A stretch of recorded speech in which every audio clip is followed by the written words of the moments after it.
Bienvenidos una vez más a este canal en el que me dedico a analizar el trasfondo psicológico de distintas series, programas de televisión y a veces también películas. Hoy les traigo una serie muy especial porque ya era algo personal. Yo quería realmente ver esta serie y poder dar mi opinión al respecto porque es una serie que hoy en día está en el ojo de todos y es Bluey. Una serie infantil que está creada principalmente con un público objetivo que es los niños en edad preescolar, niños de entre 2 y 5 años diría yo. Y es una serie que llama la atención por la calidad que tiene a nivel de trama, e incluso siendo tan escasos los minutitos que se emiten capítulo a capítulo, son menos de 10 minutos muchas veces. Y siempre transmiten algo súper importante sobre el aprendizaje emocional, sobre lo social, sobre las paternidades modernas, sobre la crianza respetuosa. Es una serie que está muy cuidada en ese sentido y por eso quería verla para ver si de verdad vale la pena, si es una de esas series que uno recomienda así sin más para que las familias puedan verlas y probarlas con sus hijos, porque son series que tienen enseñanzas muy lindas y están bien transmitidas. Así que bueno, vamos a empezar.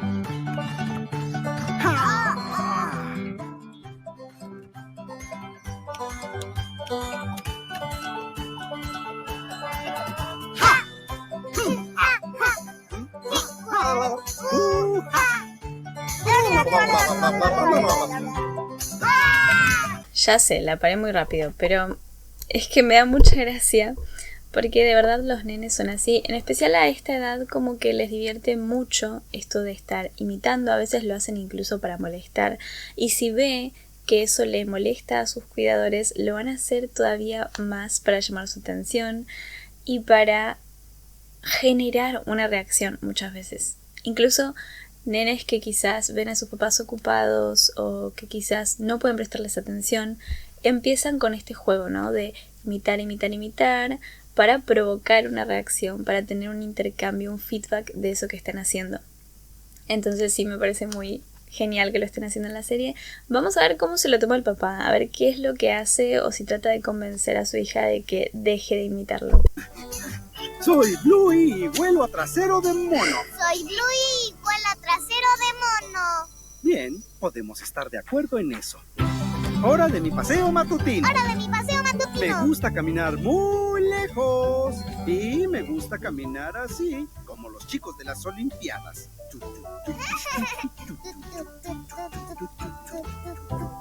Hola, Wendy. Bueno, esto me encanta porque se ve que el papá no se molesta, o sí se molesta, o sea, se lo ve molesto, pero trata de seguirle el juego y encontrar una forma de parar el juego jugando.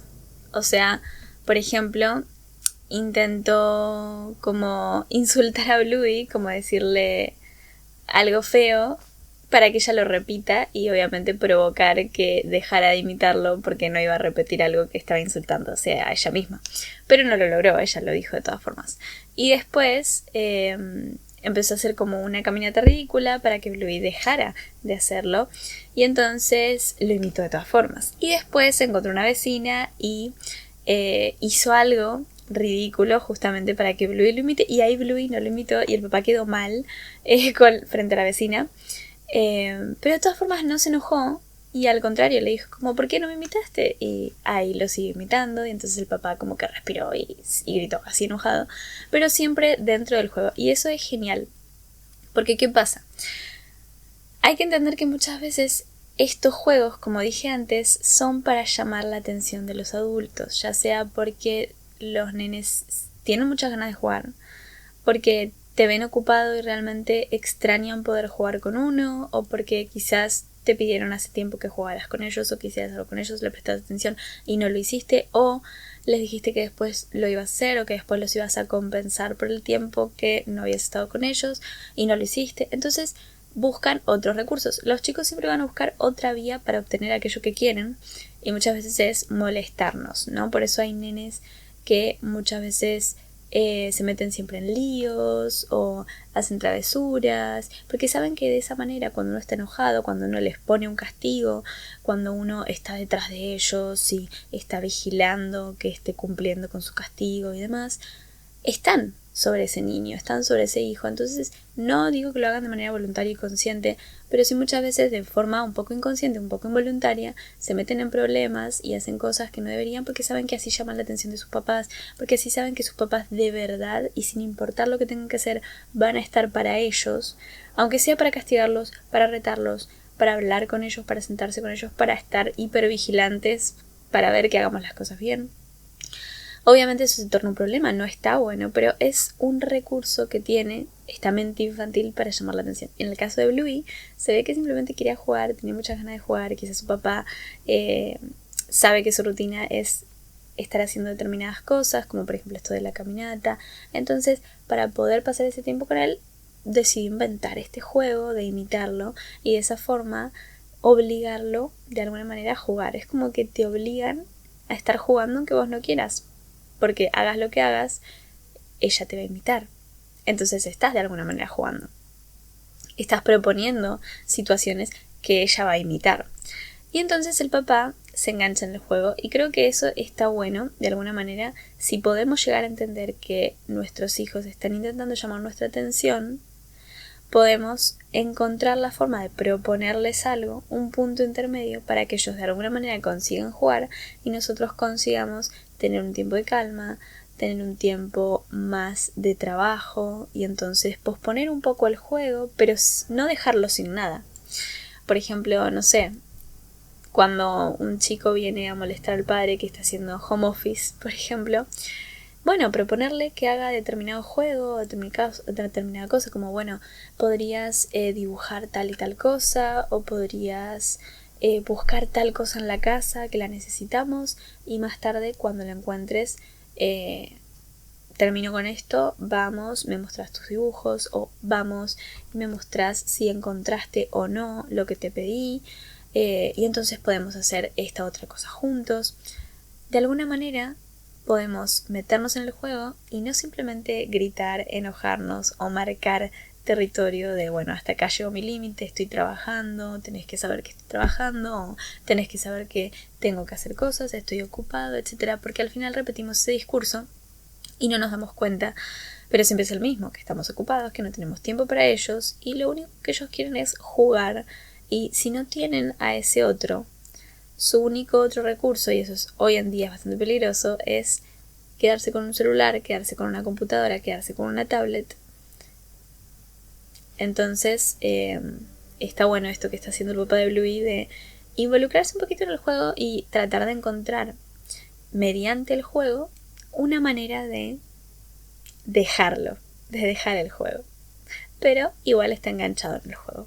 Está enganchado en el juego, pero buscando una salida de ese juego, que es algo que no le gusta mucho, que es algo que le puede llegar a molestar, pero no se lo está diciendo directamente a su hija con mala cara y mal. Obviamente si fuera una situación en la que sería peligroso o de verdad estuviera muy ocupado o sería irresponsable, marcaría un límite de manera respetuosa y sana y podría continuar con sus cosas. Pero como es un día que tiene bastante libre, bueno, le permite jugar y está buscando una manera de cortar con ese juego, pero de una forma lúdica y que no lastime, digamos, a su hija. Oye, papá, alto. Es un pájaro, pero está en el suelo. Es un pequeño loro. ¿Está bien? No, parece estar herido. ¿Y qué hacemos? Vamos a ayudarlo. Aquí, ven aquí. ¡Oh! ¡Me mordió! ¿No te duele, Bandit? Está asustado. Bluey, ve rápido por una caja y una toalla para hacerle una pequeña cama. Ok. Miren lo que acaba de pasar. Encontraron un pajarito herido. El juego se terminó, así de repente. Se terminó porque hubo algo que rompió con esa escena, que es encontrar un pajarito herido. Entonces, Bluey le pregunta a su papá si estaba bien. Y el papá, en vez de mentirle o fingir o ignorarlo, porque podría haber dicho déjalo, como que está muerto o qué asco o algo por el estilo, se pone al nivel de Bluey, mira la situación y transmite lo que está pasando, que obviamente Bluey no lo puede entender porque es una herida pero no sabe hasta dónde, todavía no debe entender el concepto de muerte como tal, entonces lo que hace es decir esto de no sé si está bien, parece muy lastimado, como sin decir que está bien ni que está mal, ni dar como una respuesta tajante, y la involucra en la situación. Entonces, mientras él se fija cómo está el pajarito, la quita de la escena para que no tenga que ver eso, pero la hace participar de esta situación para que no sienta esa impotencia de que no se puede hacer nada. Entonces le dice, bueno, busca una toalla, una caja para ponerlo, para que esté cómodo. Está interesante, veamos qué pasa. ¿Pero cuál? ¿El reloj o el desierto? Apresúrate, Bluey. El desierto. Ven aquí. Con cuidado. Es muy ligero, como una pluma.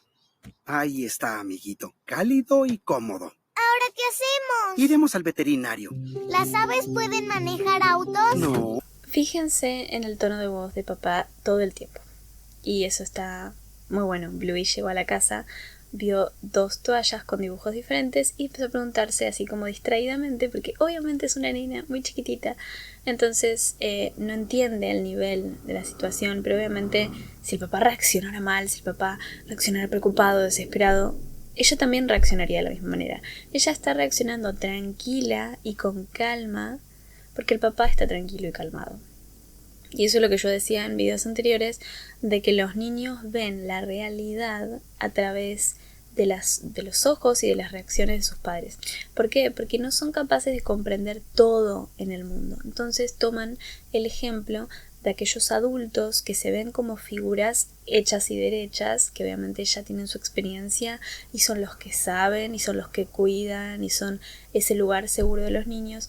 Entonces los miran a ellos para saber cómo reaccionar, para entender las cosas del mundo. Entonces, si hay una situación que les estresa y lo demuestran, los nenes van a actuar de esa misma manera, de manera inconsciente, porque se aprenden de manera paulatina, con el día a día, que ciertas situaciones te tienen que estresar y que uno reacciona así, o que tal cosa te enoja, que tal cosa te pone triste, que la tristeza se expresa de esta manera, que la felicidad se expresa de tal otra.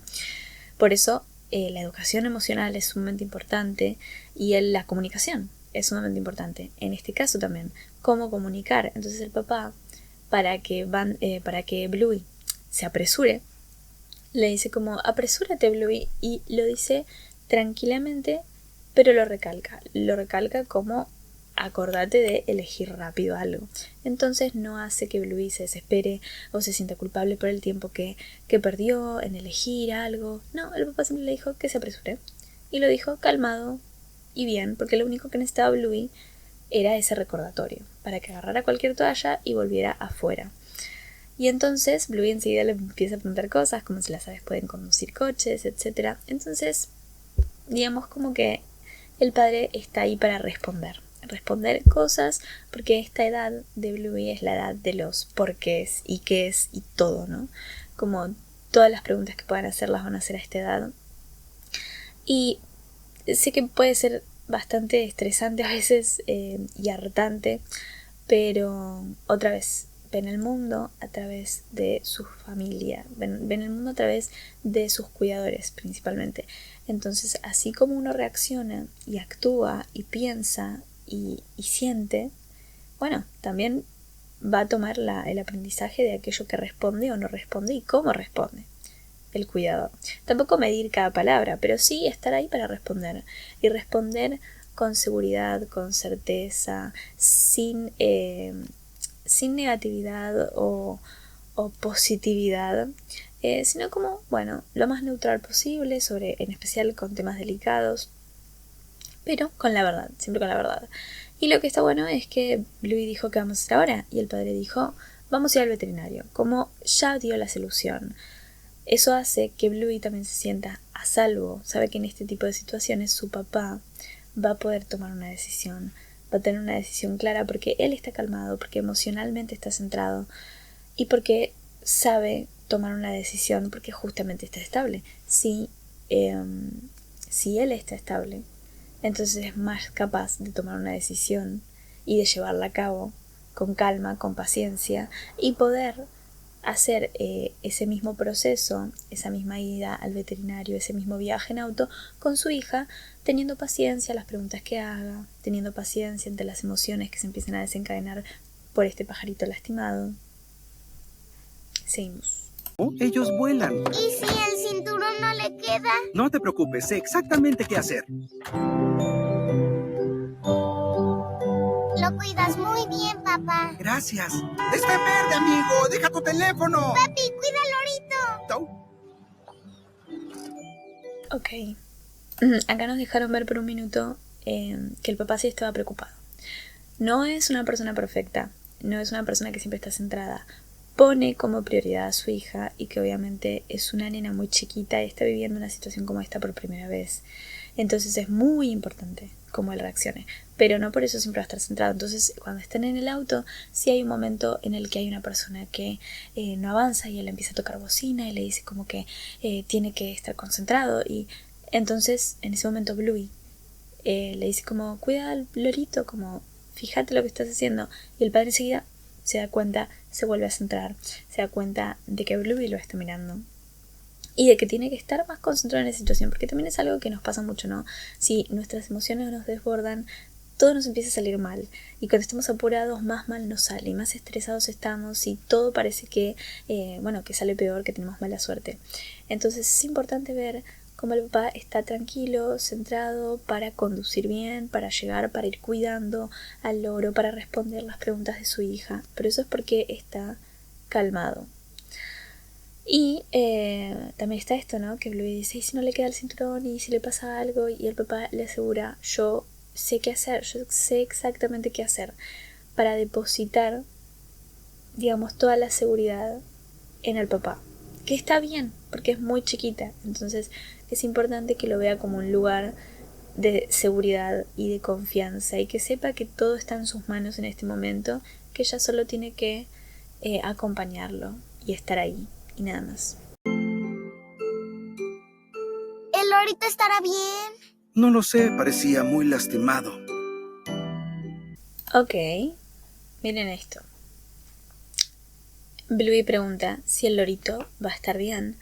Y el papá no le dice sí, no, sí, despreocupate, bueno, no pienses en eso. Tampoco anticipa una posible muerte o una posible recuperación. No, le dice como, no sé, que es literalmente la verdad, él no sabe. Y le dice lo que él vio. Estaba muy lastimado.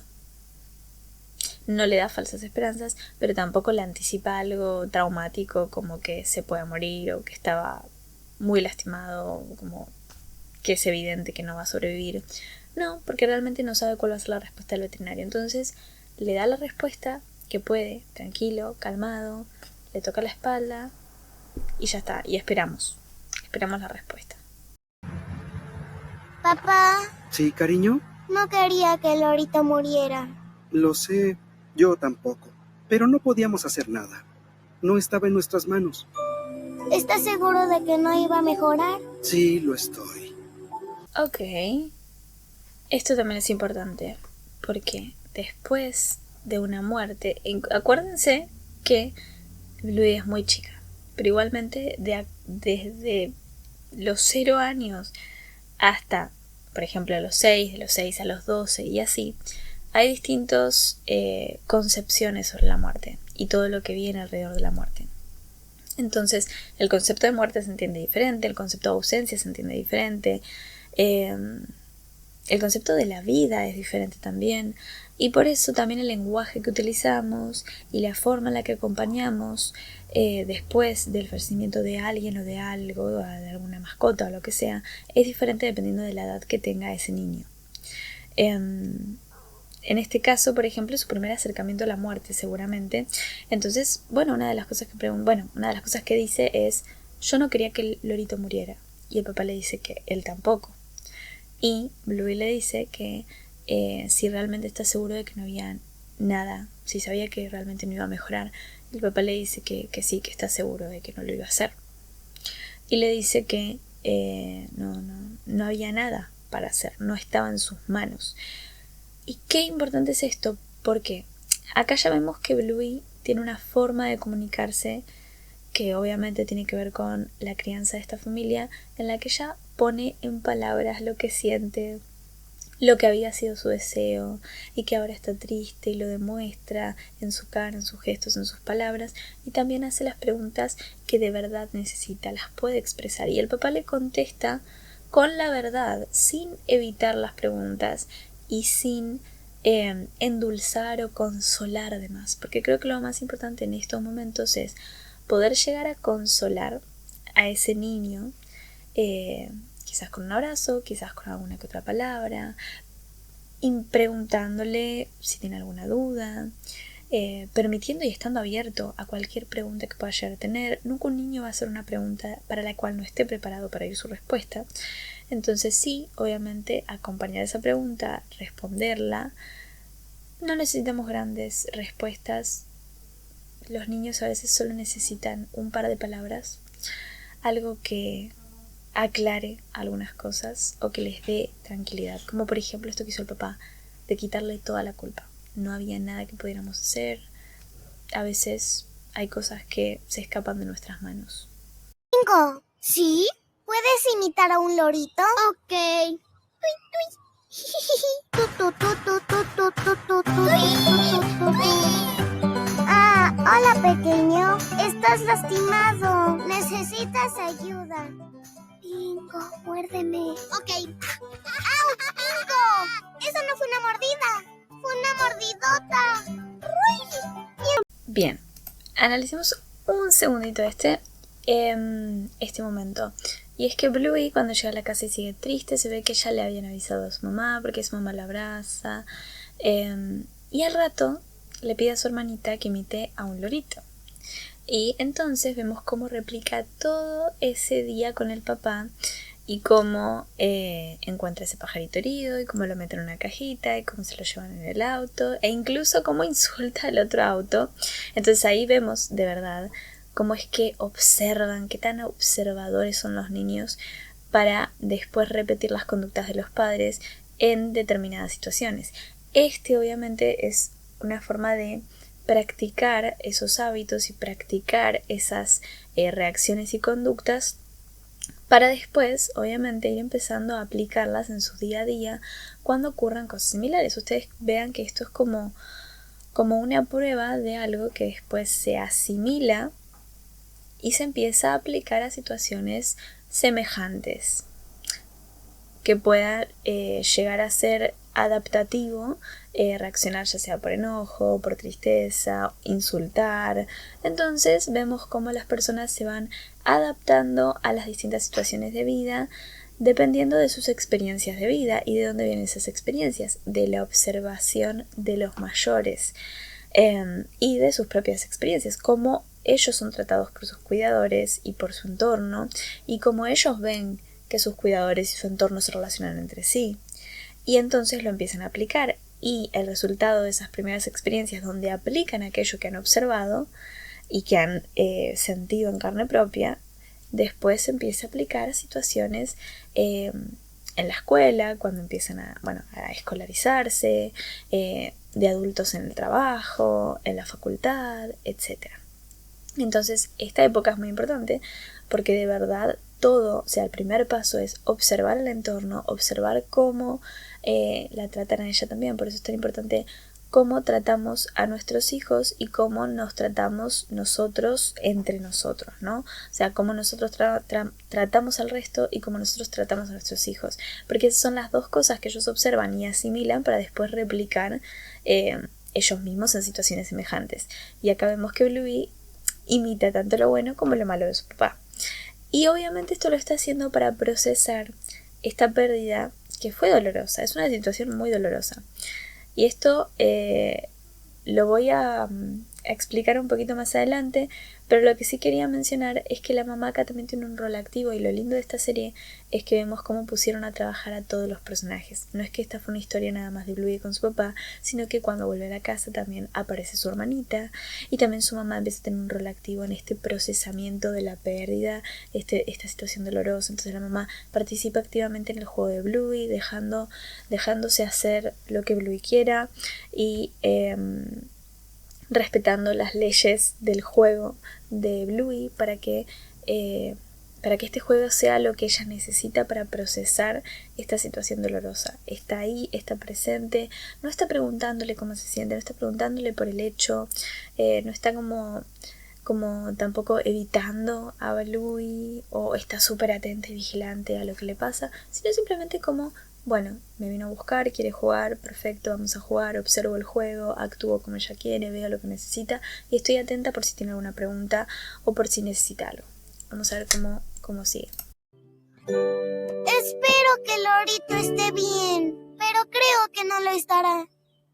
Tengo buenas noticias. Su ave está bien. No, mamá, debes decir que son malas noticias. El Lorito murió. Oh, ¿estás segura? Sí, lo estoy. Ok, tengo malas noticias. Ay, ¿el Lorito murió? Temo que sí. Espera.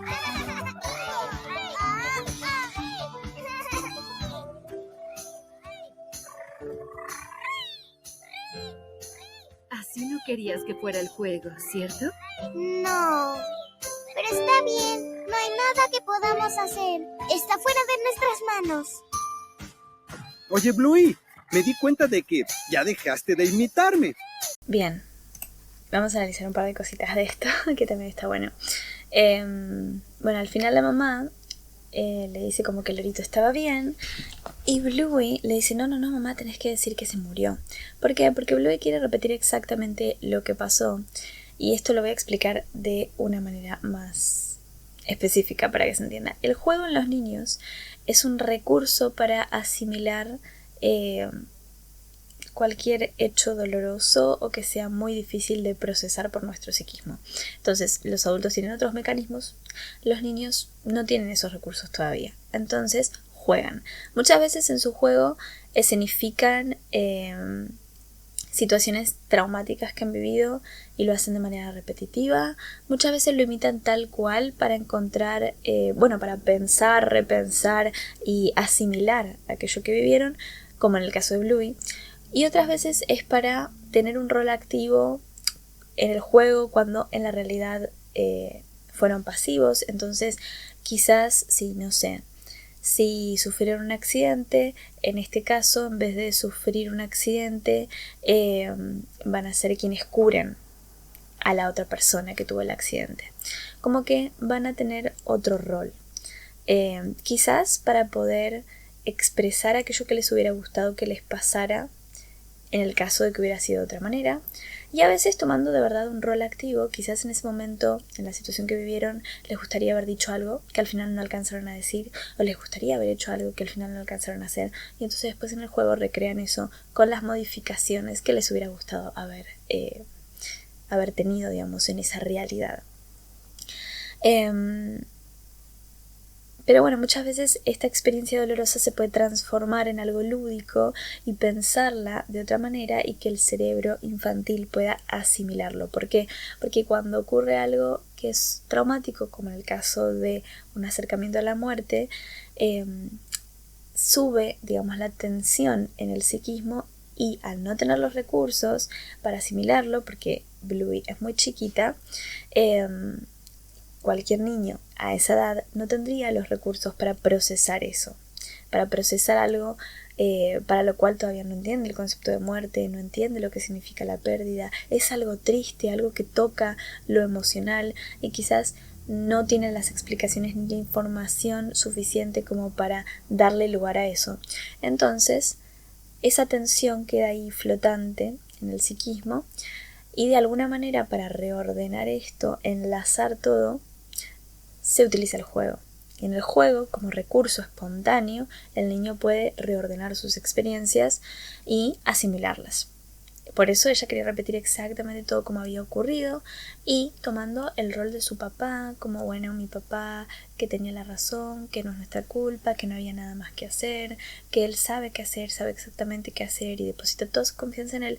Entonces lo imita y en este juego es ella la que tiene ese rol activo de hacer todo, de conducir el auto, de agarrar el pajarito, de haberlo encontrado, de que el pajarito lo mordió. Todo eso le pasó a su papá, pero esto lo recreó ella siendo ella y siempre con ese mismo desenlace desafortunado, pero procesándolo.